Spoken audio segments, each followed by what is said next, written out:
Saya kira itu kesalahan kecil yang tidak harus berimplikasi kepada satu stigma heretik. Problematika Injil Barnabas ini. Jadi sesuatu sebagaimana yang disampaikan oleh Pak Dosen Agus tadi, bahwa ini ditolak karena apakah memang penolakan ini berdasarkan bahwa di dalamnya ada nubuat-nubuat tentang Muhammad. Yang zaman Pangeran Diponegoro dengan sekarang aja kan alam tanggalannya beda, hitungan waktunya beda. Coba kira-kira kalau kita membaca tulisan dari zaman Majapahit.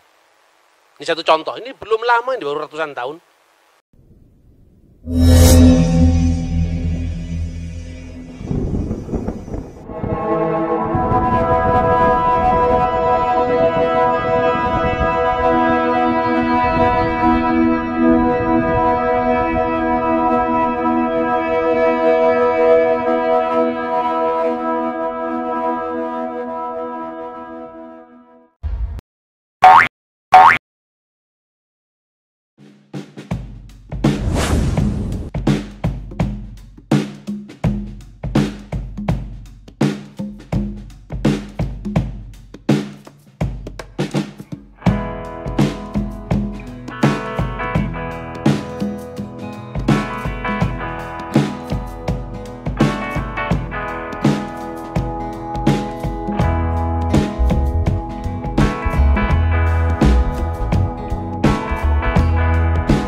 Sama dengan pendahuluan mahasiswa kami tadi, pembicaraan yang melibatkan berbagai agama pasti menyentuh hal-hal sensitif.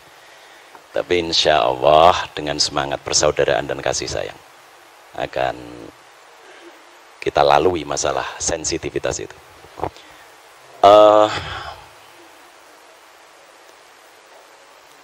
Injil Barnabas itu kan ditolak oleh komunitas Kristen ya. Saya ingin bertanya sebetulnya bagian mana yang menjadikan Injil Barnabas itu harus ditolak. Kalau kesalahan-kesalahan data kecil itu saya kira juga terjadi di dalam Injil-Injil yang lain. Misalnya when down padahal seharusnya when up misalnya. Saya kira itu kesalahan kecil yang tidak harus berimplikasi kepada satu stigma heretik. Mohon maaf, apakah mungkin penolakan terhadap Injil Barnabas itu sebetulnya karena ada indikasi yang menunjukkan Muhammad yang akan datang setelah Yesus. Kalau tadi disebut the admirable, itu mungkin istilah yang baru muncul di abad-abad pertengahan gitu. Tapi saya pernah membaca juga bahwa dengan makna yang sama tetapi dengan menggunakan kata Yunani, Muhammad itu juga disebutkan gitu, dalam Farekrida atau apa saya lupa itu. Apakah benar asumsi saya itu? Yang kedua, apa sesungguhnya keberatan yang paling utama umat Kristiani sehingga tidak menerima Muhammad dan meyakini Muhammad sebagai nabi sebagaimana Yesus dan Musa alaihi wassalatu wassalam. Dan yang ketiga, terakhir, bagaimanakah sikap saudara-saudara Kristiani terhadap para hermeneut yang pada umumnya berangkat dari gereja, tetapi kemudian tampak sekali usaha mereka untuk membuat Bible diterima oleh modernitas. Banyak sekali yang berusaha menyuwun sewu, misalnya kalau tidak salah Emilio Betti, kemudian yang ingin tanda kutip menyelamatkan Bible dari irasionalitas begitu. Dan ini dari kalangan gereja sendiri. Misalnya banyak hal-hal yang mereka anggap mitologis sekali, yang tidak mungkin bisa diterima oleh nalar modern, sehingga harus ada upaya demitologisasi misalnya terhadap Bible itu. Nah, bagaimana? Apakah pandangan-pandangan para hermeneut yang kritis tersebut juga menjadi mainstream di dalam dalam pikiran para penganut Kristiani? Saya kira itu. Mohon maaf. Terima kasih. Untuk penanya yang ketiga. Assalamualaikum warahmatullahi wabarakatuh. Nama saya Bambang, tapi bukan Nursena, Pak. Jadi kalau kebetulan namanya sama, saya jadi jurusan ilmu Al-Quran dan Tafsir. Mungkin sudah ratusan, bahkan puluhan, bahkan ratusan kali saya mengikuti apa yang disampaikan oleh Pak Bambang. Karena memang saya sudah sering mengikuti apa yang disampaikan oleh Pak Bambang, sekitar 2 tahun lebih. Jelas yang saya tahu Pak Bambang ini adalah orang yang pernah belajar di Timur Tengah, apakah itu di Syria dan sebagainya. Dan ia pertama kali yang mengenalkan tentang kekristenan ortodok di Indonesia. Pertanyaan saya begini Pak Bambang, apakah tadi sudah disampaikan apa belum? Mohon maaf karena saya tadi agak telat, jadi baru beberapa menit yang lalu saya datang, mohon maaf. Jadi misalkan nanti tadi sudah disampaikan dengan rinci, ya mungkin bisa diulangi lagi karena saya baru datang. Tentang problematika Injil Barnabas ini. Jadi sesuatu sebagaimana yang disampaikan oleh Pak dosen Agus tadi, bahwa ini ditolak karena apakah memang penolakan ini berdasarkan bahwa di dalamnya ada nubuat-nubuat tentang Muhammad. Yang kedua tentu bahwa sahabat-sahabat dari atau teman-teman dari kekristen menolak tentu berdasarkan siapa sebenarnya penulis ini. Tadi saya sudah ke teman-teman yang mungkin mendengarkan, dia mengatakan kata Pak Bambang pendeta siapa itu. Nah, begini Pak, tentang yang menulis Injil Barnabas ini sendiri, saya mendapatkan beberapa jawaban yang mohon maaf berbeda. Bahkan itu mohon maaf dari teman-teman Kristen itu sendiri. Pernah saya tanyakan ini siapa sebenarnya penulis Injil Barnabas, kenapa ini ditolak? Dia mengatakan bahwa yang menulis ini ada yang mengatakan salah seorang warga yang berkedudukan di Austria. Kemudian ada yang mengatakan bahwa ini ditulis oleh Mustafa de Arande, salah seorang Muslim yang ada di Spanyol. Pertanyaan saya, siapa sebenarnya penulis Injil Barnabas ini? Menurut Pak Bambang Nursena, dan tentu dengan didukung dengan bukti-bukti sejarah maupun bukti-bukti secara tertulis. Baik, Assalamualaikum warahmatullahi wabarakatuh. Iya, terima kasih. Yang pertama, bagaimana tentang adanya kontradiksi? Sebetulnya begini, kalau kitab itu munculnya kira-kira ratusan tahun, kontradiksi yang dipahami oleh orang modern itu harus didefinisikan ulang apa? Kalau Anda tidak usah ngomong 1500 tahun lah. Zaman Pangeran Diponegoro dengan sekarang aja kan alam tanggalannya beda, hitungan waktunya beda. Coba kira-kira kalau kita membaca tulisan dari zaman Majapahit. Ini satu contoh, ini belum lama, ini baru ratusan tahun. Ya, misalnya Putra Nira Sang Sinagara, Beri Pamotan, Pungkasan Beri Kertabumi, Kapernah Paman, Prabu Moktaring Kedaton, Isaka Warsa, Sunyanura Yuganing Wong. Ini bahasa Jawa kuno ini. Kira-kira Anda paham nggak kira-kira bahasa ini? Terus kemudian orang berdebat sekarang tentang runtuhnya Majapahit tahun berapa. Lalu semua yang ditunjuk itu angka. Ada yang mengatakan 100 tahun setelah tahun 1500, ada yang mengatakan 1478, itu kan kontroversi. Yang menolak dan yang menerima sama-sama pakai kalender yang beda dengan zaman Majapahit. Karena waktu itu belum ada penulisan angka, yang ada Surya Sengkala. Zamannya Sultan Agung baru dibuat yang namanya Candra Sengkala, karena hitungannya pakai bulan. Lah ini belum sampai 1000 tahun, masih 600-an tahun, kita kontroversinya sudah seperti itu. Apa ini bertentangan? 1400 apa 1478 Pak? Angkanya 1400, cara bacanya pakai Surya Sengkala, sunya 0 juga, sunya nora 0 juga, 4 wong 1, diwoco malik terbalik 1400. Baban Demak, nir ilang kertaning jagat 1400. Entah ada peristiwa apa itu, yang penting angkanya itu. Sejarah nasional membuat angka 1478 itu awal pudarnya Majapahit. Karena apa? Karena sudah tidak ada pembaca yang ngerti hitungan zaman Majapahit. Kalender zamannya Yesus itu beda dengan kalender zamannya Paus Gregorius. Kira-kira kalau kita membaca Alkitab Tawarik dan kitab Raja-Raja, itu lebih kuno lagi dari setelah pembuangan Babel. Sebelum pembuangan Babel itu tahun 600 sebelum Masehi. Nah, belum lagi tentang apa? Beda-bedanya pertama sistem kalender. Kedua, zaman Nabi Musa, itu kan ditulis kira-kira tahun 1300-an sekian. Belum ada bulan namanya bulan Nisan. Bulan Nisan itu dikenal setelah periode kitab suci ditulis setelah pembuangan Babel. Karena dari kata Nisanu, musim semi. Sebelumnya itu namanya Etanim. Lah ini beda. Paskahnya di kitab Tawarik kok Etanim.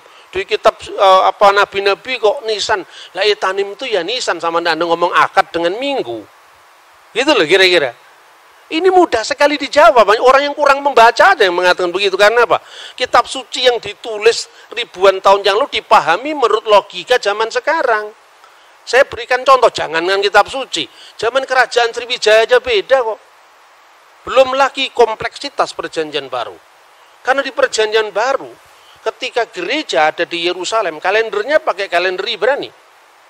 Ketika gereja melangkah ke Antioquia, mulailah muncul gereja ortodoks Syria, ke Mesir mulai Koptik muncul. Kalendernya apa? Beda-beda lagi.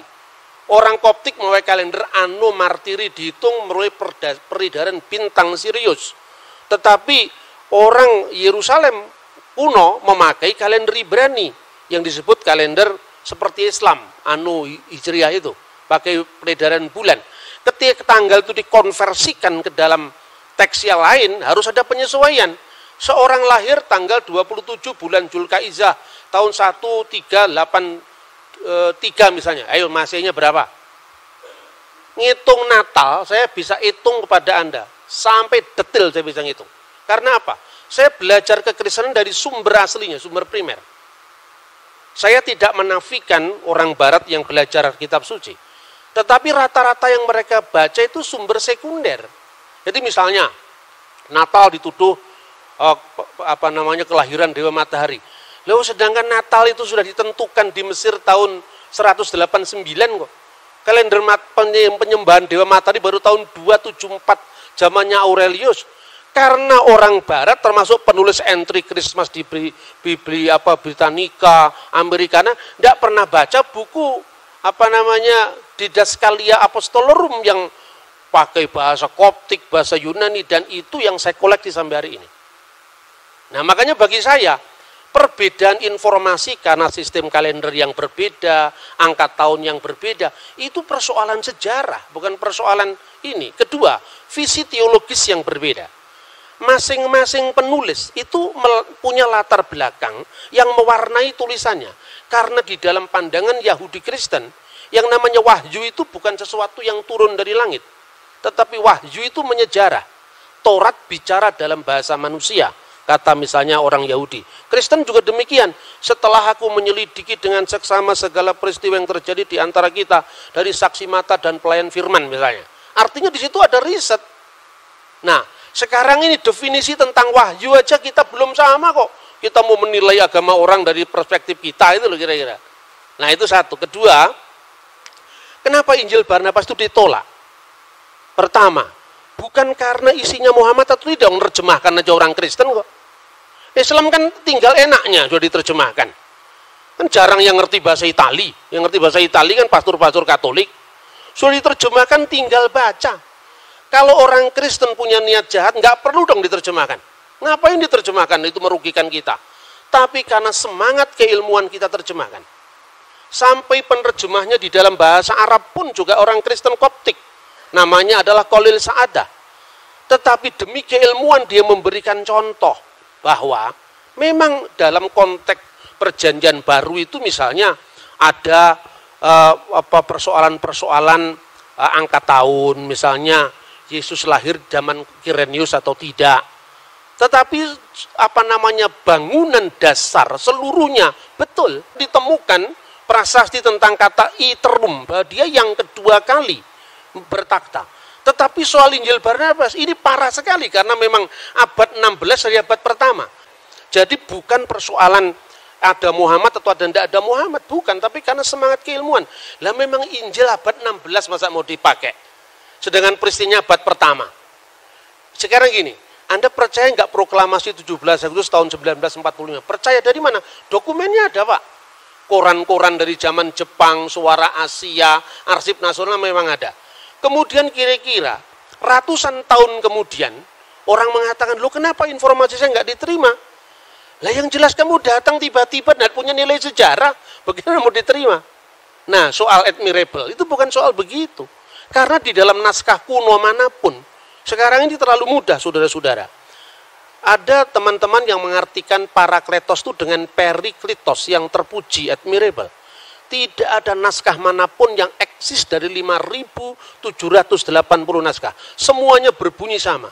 Hode Parakletos tu penefma tu agion hupemsei, dan seterusnya. Seorang penghibur yaitu Roh Kudus, dan penghibur ini dalam bahasa Yunani Parakletos.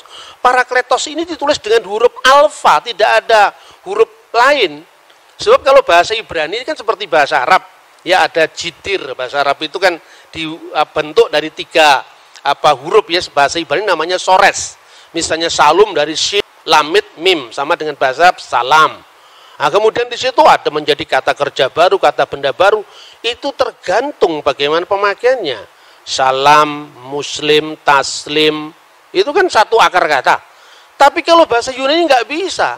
Parakletos ya parakletos, periklitos ya periklitos. Karena apa? Seperti bahasa Indonesia, cowek nggak bisa dibaca cuek, nggak bisa dibaca cowok, ya cewek. Karena itu memang struktur bahasanya berbeda itu. Lah naskah kuno itu melestarikan kata Parakletos itu dari kitab Ratapan. Kitab Ratapan menerjemahkan Parakletos dari Menahem. Menahemma dalam bahasa Aram. Nah, kata Menahem ini untuk apa? Sang penolong, sang pembela. Makanya dalam bahasa Yunani modern, advokat itu Parakletos. Yesuslah Parakletos. Di mana disebutkan? 1 Yohanes pasal 2 ayat 1.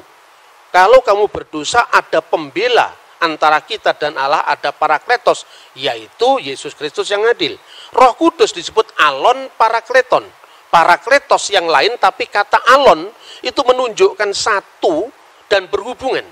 Sementara kata uteros itu lain bertentangan. Misalnya, lo yihye Elohim akhirim alfanai. Jangan ada Elohim lain, ilah-ilah lain di hadapan hadiratku. Misalnya, di Kalok 10 perintah Allah. Itu disebut theoi uteroi. Ilah-ilah yang lain. Odeis theos uteros. Jangan ada ilah yang lain. Uteros itu lain bertentangan. Tapi alos atau alon itu yang lain tapi dalam hubungan. Karena Roh Kudus itu rohnya Allah atau hidup ilahi yang dalam diri Allah. Sementara Yesus itu adalah firman yang menjadi daging. Bukan Yesus yang disebut Tuhan itu kemanusiaannya itu bukan. Yang mati itu ya bukan Tuhan, manusia, maka dikatakan yang dibunuh dalam keadaan manusia. Seperti Quran turun ke dunia ada 2, yang pertama yang kelihatan yang bisa diterjemahkan, bisa dibaca dengan lipatan bibir, gerakan lidah, kata Imam Al-Ghazali dalam Qawaidul Aqwaid. Tetapi ada Lauhul Mahfud yang kekal dan yang temporal. Begitu juga ketika firman menjadi manusia, ada dimensi kekal dan dimensi temporal, gitu lah. Dan itulah yang disebut alon parakletos dan alos parakletos. Seorang bapak gereja dari gereja Syria Timur namanya Timotius Al-Awal. Dia mengatakan, seorang Kristen boleh saja mengatakan Muhammad berada di jalan para nabi. Tapi kenapa kita tidak langsung mengatakan Muhammad itu nabi? Lah karena sudah tutup, tidak ada kesempatan lagi. Sama dengan orang Islam mengatakan Muhammad kataman nabiin. Lah kalau ada nabi setelah Muhammad kira-kira bagaimana? Kesulitan karena apa? Secara moralitas itu universal. Baik itu baik sekalipun tidak terjadi di wilayah kita. Tapi kita tidak terlalu berambisi untuk harus mensinkronkan teologinya. Karena apa? Karena definisinya aja belum sejalan. Bagaimana kita memaksakan teologinya? Saya contoh. Rasul dalam iman Kristen dan Islam itu beda maknanya. Rasul dalam Kristen itu berasal dari kata Ibrani Seliah. Artinya apa? Seorang yang punya otoritas mewakili umat. Jauh dari perbedaan seorang nabi menerima wahyu dan tidak wajib menyampaikan kepada umatnya, seorang rasul menerima wahyu wajib menyampaikan kepada umatnya. Dan definisi ini dibuat tahun berapa? Sementara kata saliyah sudah berlaku untuk iman Kristen dan Yahudi jauh sebelum Islam lahir. 600 tahun berlalu tentu saja definisi itu ada yang berkembang toh. Artinya di dalam Kristen Ibrahim bukan rasul, di dalam Yahudi Musa bukan rasul. Tapi Musa adalah nabi, Ibrahim adalah nabi. Rasul hanya ditentukan untuk wakil-wakil kongregasi Yahudi. Makanya disebut Seliah Hasibur. Jadi Yesus itu imam besar, makanya disebut rasul. Beda dengan definisi rasul yang dipaksakan oleh banyak orang yang berpolemik lintas agama itu gitu loh. Nah, seperti ini selesaikan dulu dong apa definisinya. Jadi artinya kadang-kadang ungkapan yang sama dimaknai berbeda, tapi ungkapan yang berbeda ide iman yang beda diungkapkan dalam bahasa yang sama gitu loh misalnya. Kemudian keberatan apa? Tidak ada keberatan kalau memang itu teksnya memenuhi syarat, kan tidak memenuhi syarat. Memang teksnya ya sekarang ini loh. Ada problematik perjanjian baru ya. Tetapi bahwa perjanjian baru ketika Yesus itu lahir, kaisarnya namanya Tiberius, penguasa Yudea namanya Herodes, tidak bertentangan dengan fakta sejarah manapun juga. Bacalah Yosefus, bacalah 12 kaisar Roma, semuanya sejalan. Karena apa? Yang nulis memang orang yang sejalan. Yang menjadi wali negeri, Pontius Pilatus, itu katanya Injil Barnabas, ini bukan kesalahan kecil, ini kesalahan fatal. Karena apa? Pilatus itu baru menjadi wali negeri itu pun sementara. Itu setelah pemecatan Herodes Archelaus. Jadi ketika Herodes Agung meninggal, itu kemudian ada 3 orang yang dipilih oleh Kaisar Roma, yaitu Archelaus, Antipas, dan Filipus. Karena Archelaus ini ambisinya terlalu tinggi untuk menguasai kota suci waktu itu, tanah Israel waktu itu, dipecat. Sensus yang pertama ditulis Injil Lukas masa Kirenius itu sensus Pax Romana, kesatuan Romawi. Sensus yang kedua juga ditulis di dalam Kisah Kira Rasul pasal 5, itu sensus untuk apa?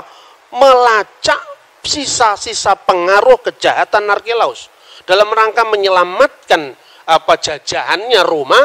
Maka kemudian Kaisar Tiberius mengangkat Pilatus, dan itu tidak hanya ditutup perjanjian baru. Untuk mengatakan seperti itu tidak usah dibaca perjanjian, tutup saja Injil, baca Yosefus, itu clear sejarah itu. Lah Injil Barnabas satu pun nggak ada yang masuk itu. Bagaimana tahun Yobel dikatakan 100 tahun itu kebangetan itu. Ada orang yang masih membela dengan nada yang sangat apologetik. Mungkin kata 100 itu karena kaburnya antara huruf L dengan huruf C. Kalau L itu hanya 50, terus ditulis itu C itu. Lihat dia aslinya di sini cento. Kan orang bisa lihat tuh aslinya. Makanya saya anjurkan untuk mahasiswa, belilah sumber primer. Kenapa ada banyak orang yang membaca Injil Barnabas berbeda-beda? Karena tidak punya bukunya ini. Makanya dia terus bikin spekulasi yang macam-macam. Misalnya dia Mustafa de Arandi. Saya pastikan yang namanya penulis Injil Barnabas itu Framarino.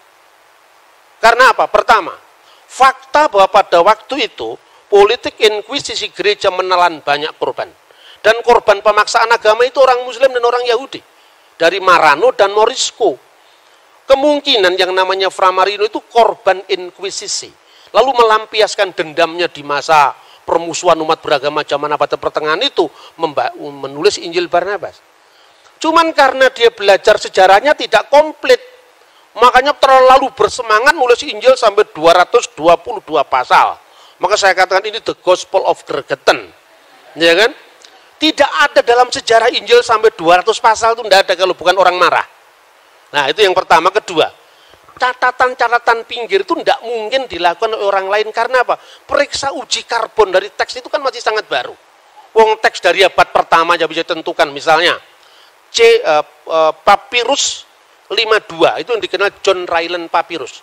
Isinya hampir separuh dari Injil Yohanes. Dulu abad lalu, orang baru periksa uji karbon itu baru menentukan abad. Sekarang udah ketinggalan. Teknologi terbaru, periksa uji karbon itu hanya bisa berjarak puluhan bahkan tahunan saja. Maka sekarang uji karbon terbaru, P52 itu asalnya dari tahun 115 Masehi. Yohanes anak Zebedius menulis Injilnya tahun 90. Karena menurut catatan Bapak Gereja kuno, misalnya Papias. Papias itu siapa? Muridnya Yohanes langsung. Polikarpus, muridnya Yohanes langsung. Kalau di Islam ini seperti tradisi sanad itu loh. Itu di gereja ortodok dipertahankan. Kenapa orang-orang Protestan itu tidak paham itu? Karena dia terlalu baru, zaman VOC baru muncul.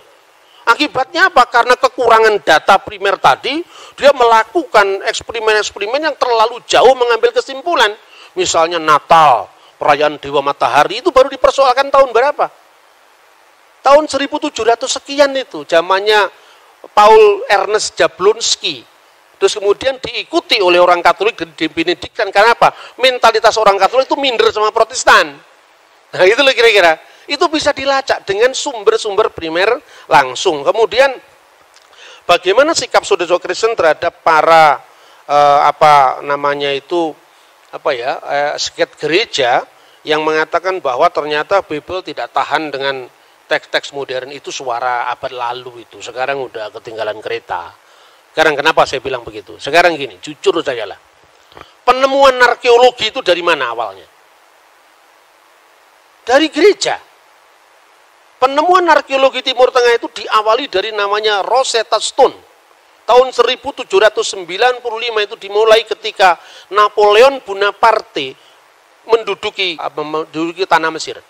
Lalu salah seorang tentaranya menemukan satu batu tertulis dalam 3 bahasa, yaitu bahasa hieroglif, bahasa Mesir kuno yang dipakai pada zaman para Fir'aun. Kemudian berbahasa demotik, bahasa Mesir kuno dipakai di antara demos, rakyat, dan bahasa Yunani. Adalah seorang Perancis Katolik, di agamanya masih muda, umur belasan tahun, sudah menguasai 4 bahasa kuno. Ibrani, Yunani, Latin, Aramaik. Ketika dia mendapat pengumuman dari zaman Napoleon, siapa yang mau ikut ekspedisi arkeologi ke Mesir? Dia datang. Bingung waktu di Mesir. Apa yang dia lakukan?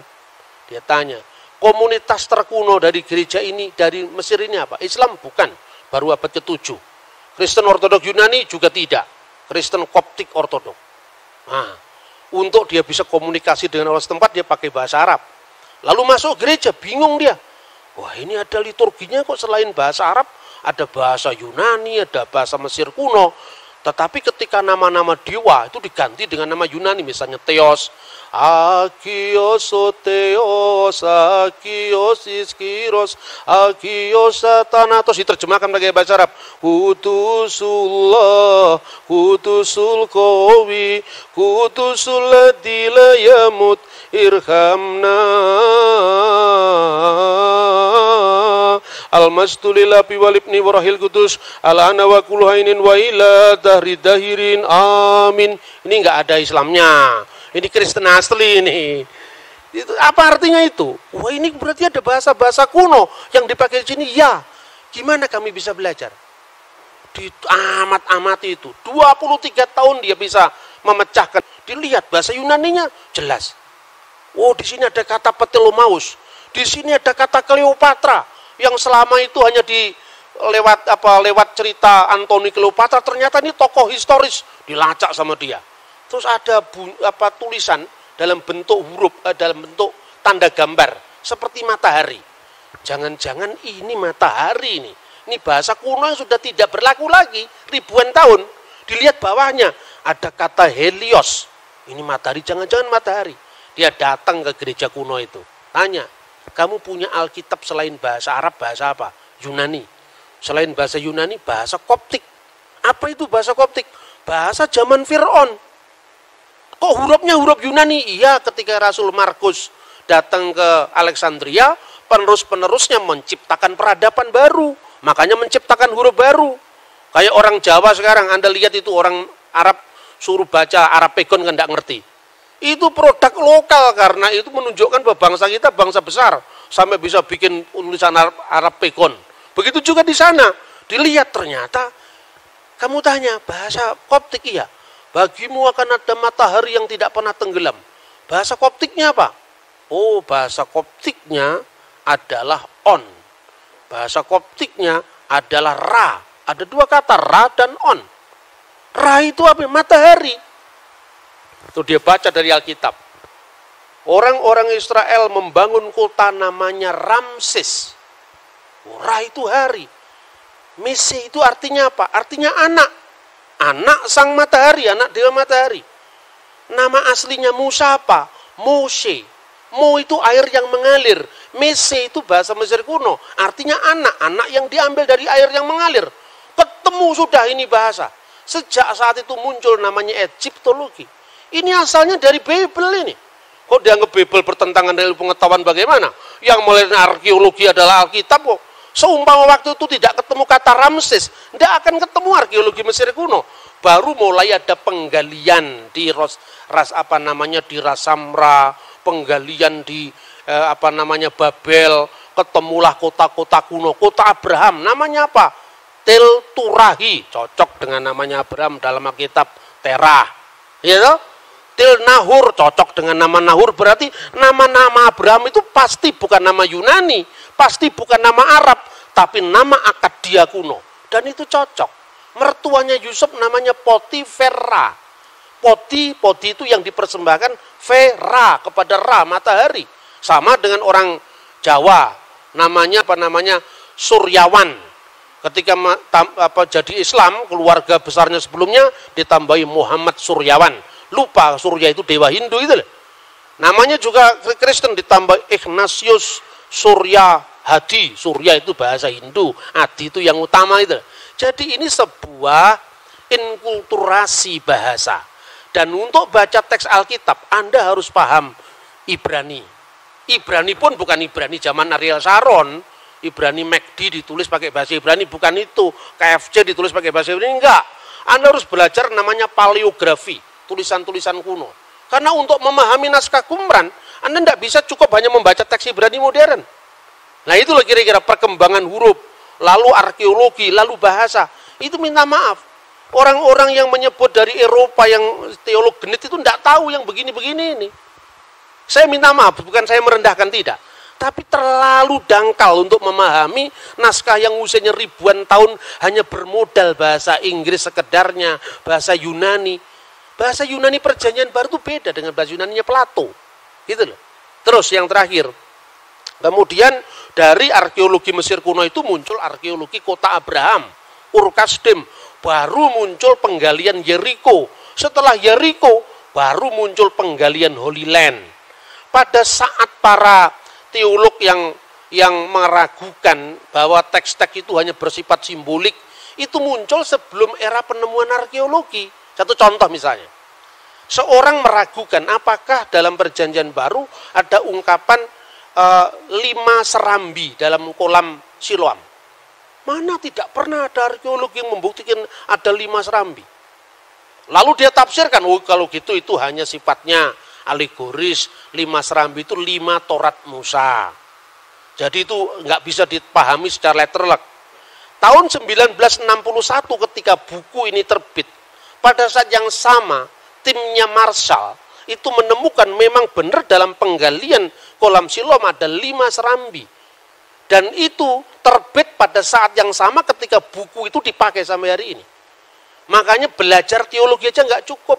Harus belajar arkeologi juga. Arkeologi Borobudur Anda pelajari yang baru abad ke-8.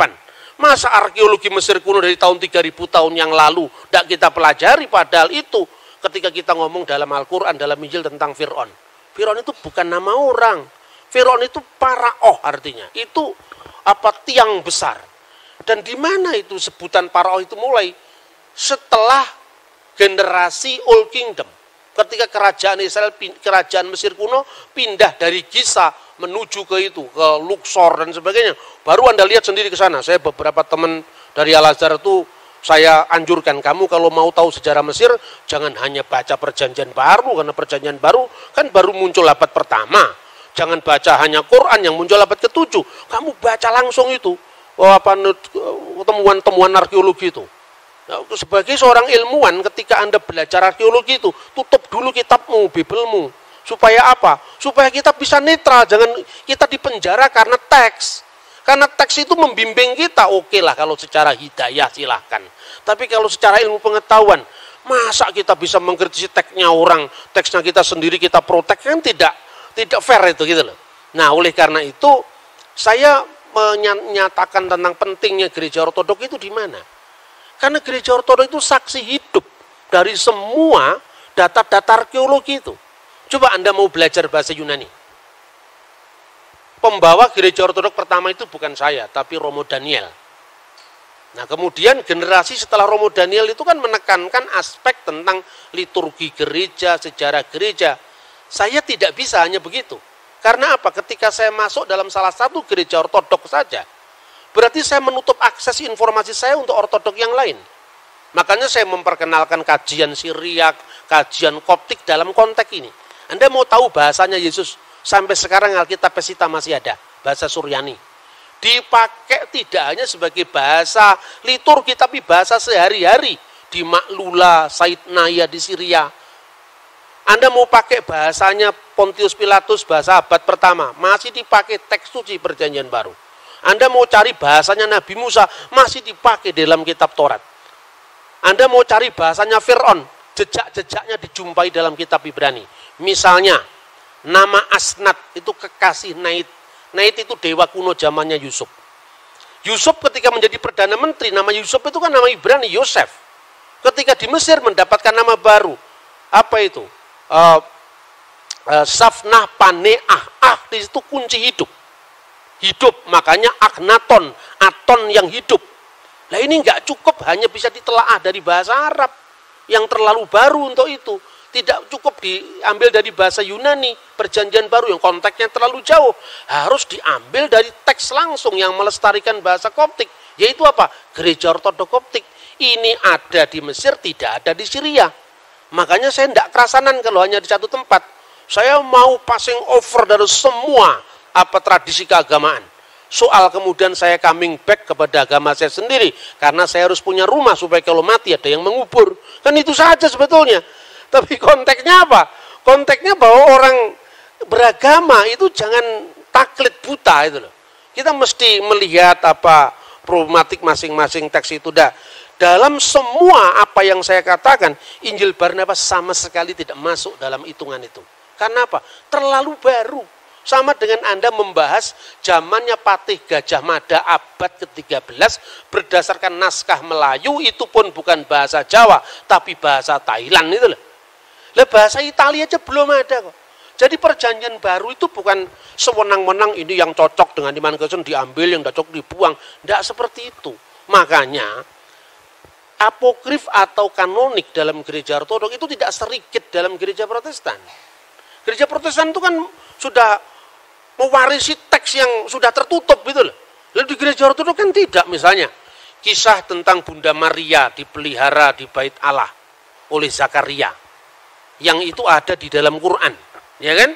Tetapi dalam Alkitab kan sebenarnya tidak ada, implisit ada, tapi tidak ada.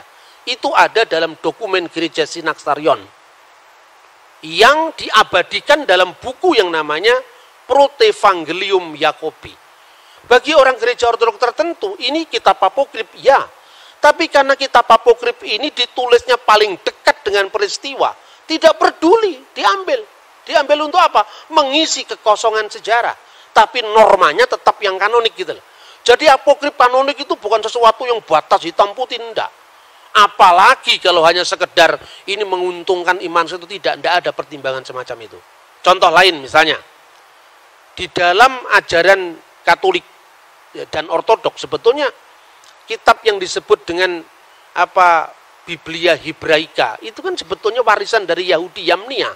Setelah gereja kuno dikutuk sama orang Yahudi lewat konsili lokal yang mengatakan terkutuklah orang-orang Nasrani maksudnya, itu orang Kristen.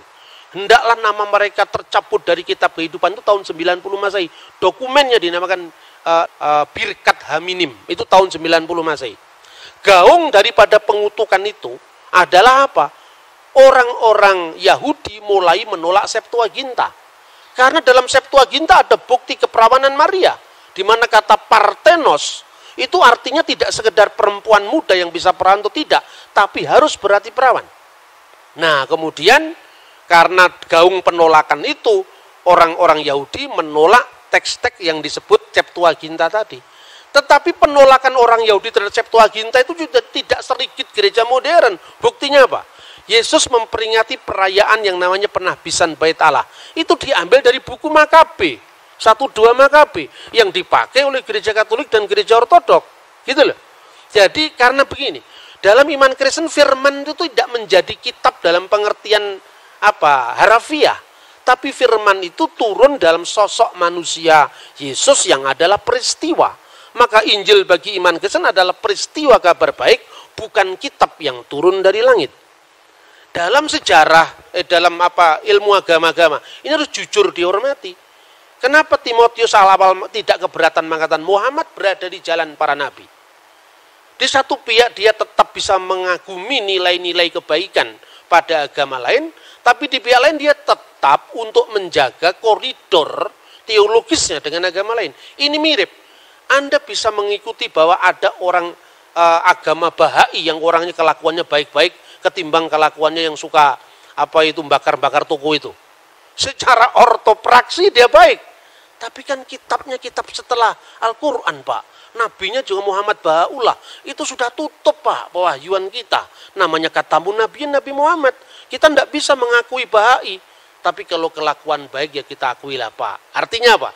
Seperti itu, setiap agama itu punya batas. Bagi orang Yahudi, nggak mau mengakui Yesus perjanjian baru. Karena apa? Musa itu puncak pewahyuan. Bagi iman Kristen, Yesus itu puncak pewahyuan. Artinya, tidak relevan lagi untuk tuntutan imannya. Tetapi tidak untuk tuntutan etikanya, moralnya. Hubungan, karena iman itu tidak hanya, kebenaran tidak hanya dibatasi dengan ortodoksia. Kebenaran iman, tapi juga kebenaran berperilaku dan kebenaran penyembahan. Makanya ketika Timotius awal mengatakan Muhammad berada di jalan para nabi, tidak menyalahi imannya, tetapi juga tidak menutup mata objektifnya bahwa Nabi Muhammad memang berjasa besar di dalam misalnya mengarahkan bangsa Arab sampai kepada satu deklarasi bahwa tidak ada ilah selain dari Allah. Gitu loh kira-kira. Dan itu ternyata cocok dengan perjanjian baru. Tetapi definisi kenabian, definisi pewahyuan itu memerlukan jalan panjang lagi untuk kita berdialog. Makanya perlu dialog teologis seperti ini.